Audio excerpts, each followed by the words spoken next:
Post office time deposit scheme. अगर आप सुरक्षित निवेश करने के बारे में सोच रहे हैं तो ये बेस्ट ऑप्शन हो सकता है। पोस्ट ऑफिस के द्वारा काफी सारी सेविंग स्कीम और फिक्स डिपॉजिट शामिल है। दरअसल हम बात कर रहे हैं पोस्ट ऑफिस टीडी स्कीम के बारे में। इस स्कीम में आपको बैंक से भी ज्यादा ब्याज प्राप्त होता है। इस स्कीम की खास बात यह है कि इसमें 1 साल, 2 साल, 3 साल और 5 साल के लिए निवेश कर सकते हैं। जाने कितना मिल रहा है ब्याज। बैंक में इस समय 5 साल के लिए निवेश करने पर 6.50% तक का ब्याज मिलता है। वहीं पोस्ट ऑफिस की टीडी स्कीम में 5 साल के लिए निवेश करते हैं तो आपको 7.5% का ब्याज प्राप्त होता है। अगर आप इस स्कीम में 1 साल से 3 साल की टीडी कराते हैं तो आपको 6.90 लाख की फीसदी का ब्याज प्राप्त होता है। वहीं 5 साल के लिए निवेश करने पर 7.5% का ब्याज प्राप्त होता है।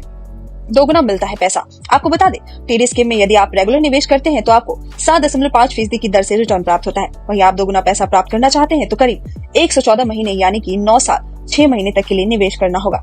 आपको बता दें, अगर आप 5 लाख रुपए जमा करते हैं तो इस पर 7.5% का ब्याज प्राप्त होता है। इस स्कीम में मैच्योरिटी की रकम 5 साल होती है, जिसमें मैच्योरिटी की रकम 7,24,974 रुपए प्राप्त होती है। इसमें ब्याज से ही 2 लाख से ज्यादा की रकम प्राप्त होती है। कौन ओपन कर सकता है खाता? इस स्कीम में कोई भी शख्स सिंगल खाता ओपन करा सकता है। इसके अलावा 3 से ज्यादा लोग मिलकर ज्वाइंट खाता ओपन कर सकते हैं। वहीं अगर कोई नाबालिग है जिसकी आयु 10 साल से ज्यादा है तो उसका खाता अभिभावक ओपन करा सकता है। टीडी स्कीम में मिलने वाले लाभ। पोस्ट ऑफिस टीडी स्कीम का लाभ इनकम टैक्स की धारा 80C के तहत टैक्स बेनिफिट मिलता है। खाता ओपन करते समय इसमें नॉमिनी भी करा सकते हैं। बहरहाल इस स्कीम के तहत प्री मैच्योरिटी विड्रॉल करते हैं तो आपको पेनाल्टी देनी होगी। Bureau report, times bull.